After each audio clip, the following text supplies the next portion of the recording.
Ça fait des semaines que tu essaies de bosser, mais les premiers résultats tombent et c'est la méga gifle.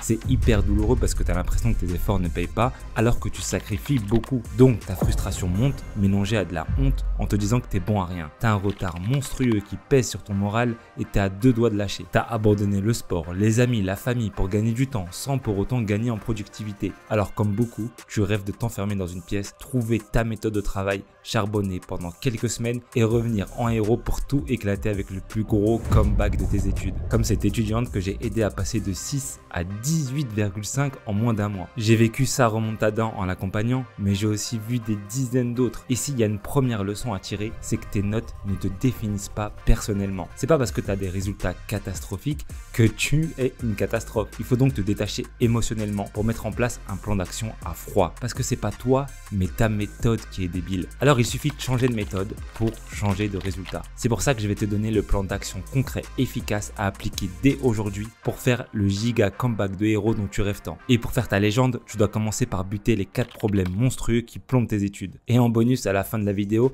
je vais te donner le conseil pépite qui servira de cerise sur le gâteau. Mais avant ça, on commence par le premier monstre, le perfectionnisme. Si tu trouves que tu passes trop de temps sur tes cours, c'est que tu es sûrement victime de perfectionnisme. Et si ça peut sonner comme une qualité, c'est plutôt un terrible défaut qui plombe tes chances de réussite. Mais c'est aussi surtout un mot un peu classe pour justifier un comportement basé en réalité sur la peur. Je m'explique. Tu es assis à ton bureau, devant ton cours de biologie. Le prof a bouclé ses chapitres en 1 heure, mais toi, tu passes 4 heures supplémentaires pour le relire. 4 heures pour essayer de t'assurer de connaître ton cours sur le bout des doigts. Tu vas le réécrire, réciter ligne par ligne, créer des fiches et même des flashcards. Puis quand tu auras fini, tu vas repasser une dernière fois pour le lire dans sa globalité. Le problème, c'est qu'avec un chrono aussi large, tu as à peine la place de faire 2 ou 3 cours, alors que tu es censé en découvrir autant, mais aussi ajouter les rappels et les exercices. On a déjà parlé de tout ça en détail dans cette vidéo. Mais pour simplifier, le perfectionnisme t'empêche de faire des rappels. Et sans eux, peu importe à quel point tu maîtrises ton cours à G0, tu vas inévitablement l'oublier petit à petit avec les jours qui passent, à cause de ce que j'appelle l'érosion du temps. Et cet oubli, tu vas le ressentir. Il va être douloureux et générer du stress, de l'anxiété, de la peur de l'échec.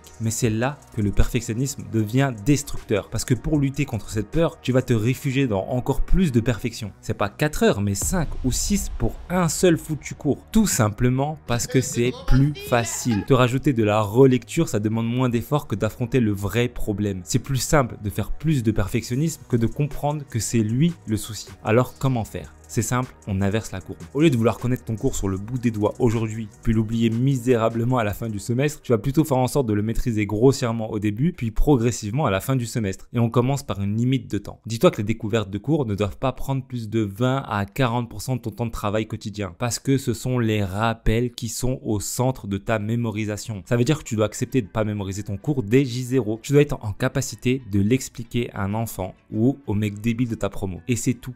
Pas plus. Ensuite, c'est les exos et les rappels qui vont faire le taf. Alors détruis ton perfectionnisme avant qu'il ne détruise ton année. Et maintenant, attaque-toi au deuxième monstre. T'as sûrement une montagne de retard accumulée à cause des effets de bord de ton perfectionnisme. Alors, comment gérer cette catastrophe? Encore une fois, avec un plan d'action bien rodé que je vais te partager et que tu pourras appliquer dès aujourd'hui. Mais avant ça, il faut se débarrasser d'un autre problème. C'est inutile de te lancer dans les méthodes de travail si tu n'améliores pas tout de suite ton hygiène de vie désastreuse qui te mène au burn-out. Alors c'est pour ça qu'on fera le ménage dès maintenant. T'es hyper chaud, t'arrives à bosser 10 heures par jour, t'enchaînes et t'as de l'énergie. Et au bout de quelques jours, tu commences à avoir du mal à te concentrer. Tu relis tes cours en boucle, mais ça ne rentre pas. L'insomnie débute à cause du stress et des ruminations dans ton lit. Les réveils sont de plus en plus difficiles, t'as de moins en moins envie de bosser. Mais l'anxiété est trop grande, tu donnes tout pour valider ton année. Donc tu passes de 10 à 12 heures, mais c'est temporaire. Et un jour, c'est terminé. T'en peux plus. T'as comme une allergie à tes cours. T'es dégoûté rien qu'en y pensant. Littéralement impossible de bosser. Bienvenue dans le burn-out. Mais alors, pourquoi t'en es arrivé là? Tout simplement à cause de ta vision à court terme. Faut bien que tu te casses les dents une fois pour te rendre compte de cette réalité. Il faut clairement faire des sacrifices pour réussir, ok. Mais il ne faut pas tout sacrifier. Ici, on veut devenir top étudiant, mais avoir une vie à côté. Même en devenant des machines, on reste des machines biologiques avec des besoins. Et t'assurer de combler ces besoins au quotidien, c'est t'assurer de tenir sur le long terme. Alors maintenant, on va voir les choses comme un investissement. Un peu de loisirs, un peu de sociabilisation, un peu de sport et de repos, ce ne sont pas des coûts en temps, ce sont des investissements. Parce qu'une mauvaise hygiène de vie, c'est peu coûteux, mais c'est très peu rentable. C'est même tout l'inverse. Si tu révises du lever au coucher sans pause, sans sport, sans voir ta famille ni tes amis, je te laisse aller 2 à 3 semaines pour commencer la descente et allez vas-y, 1 mois maxi avant le crash. Si c'est pas déjà le cas d'ailleurs. Bah il a pas tort, il a pas tort.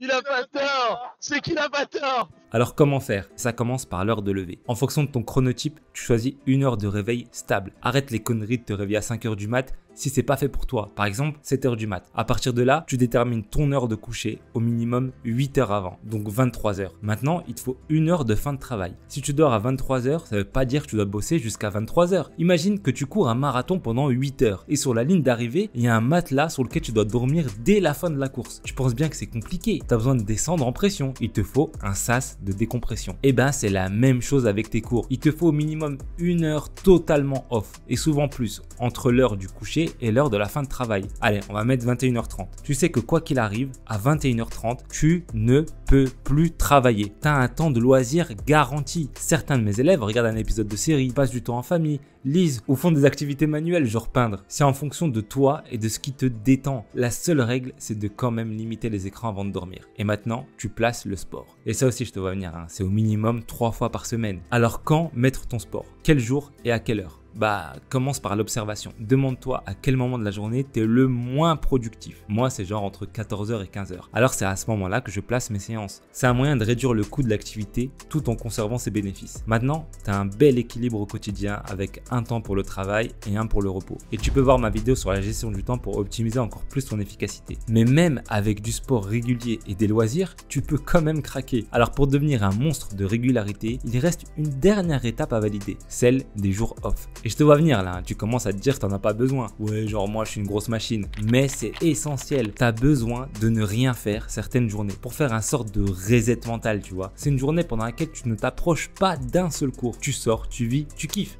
Allez, santé, Bondy, on est là. Bondy, on est là. Hein, Sur la vie de ma mère.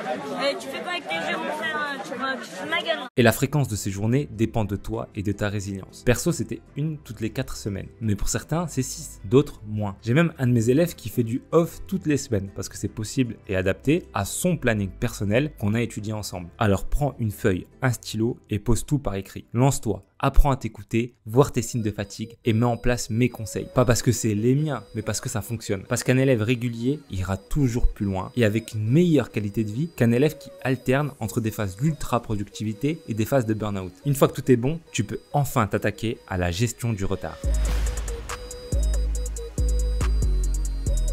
T'as fait quelques erreurs, t'es tombé malade ou t'étais tout simplement pas assez productif. Peu importe la raison, aujourd'hui, t'as du retard. Et c'est le moment de l'exterminer. Mais surtout pas avec ta méthode habituelle. Je te connais, je sais que tu te chauffes pour t'organiser 1 ou 2 jours focus à fond sur ton retard. Tu dis que tu vas tout rattraper en 48 heures et revenir à jour d'ici le week-end prochain. Mais tu sais aussi que t'as déjà essayé et que ça fonctionne pas du tout. Tu rattrapes un bout, mais t'en crées un autre. C'est un peu comme te battre contre une hydre à 3 têtes. Si t'en coupes une, il y en a 2 autres qui repoussent. Tout simplement parce que tes journées sont déjà pleines. Alors pendant tes 3 ou 4 jours de rattrapage, tu bosses pas ton programme habituel qui devient du rattrapage. Et c'est le cercle vicieux. Alors il y a une urgence, arrête tout de suite. Tu as besoin de respirer et de retirer une bonne fois pour toutes le poids du retard sur ton cerveau. Et comme d'habitude, tu as besoin uniquement d'une feuille et d'un stylo pour un plan d'action concret. Fais l'inventaire de ton retard, la liste complète de tout ce qui traîne, classé par ordre de priorité. C'est ton coffre à retard, un lieu fermé à sens unique. On doit pouvoir en sortir, mais pas y entrer. Alors ta première mission, c'est d'éviter d'y faire entrer des cours. Et pour ça, on a vu l'histoire du perfectionnisme, blablabla, t'as vu mes vidéos sur l'organisation et la productivité. Ça veut dire que ta priorité numéro 1 chaque jour, c'est de valider ton programme de la journée. Et ensuite, tu vas les piocher dans cette boîte petit à petit, de jour en jour. Pour chaque cours en retard, tu le considères soit comme une découverte, si tu dois repartir à zéro, et tu l'envoies dans ton système de rappel habituel. Soit tu te considères comme un rappel à part entière s'il te reste encore des notions, et là tu programmes juste les prochains rappels comme d'habitude. Mais un rappel, c'est quoi justement? Parce que même si j'en parle souvent en vidéo, j'ai encore des centaines d'étudiants qui n'ont pas compris le problème du 4e monstre qui défonce ton année. Je parle bien sûr de ton manque d'expérience.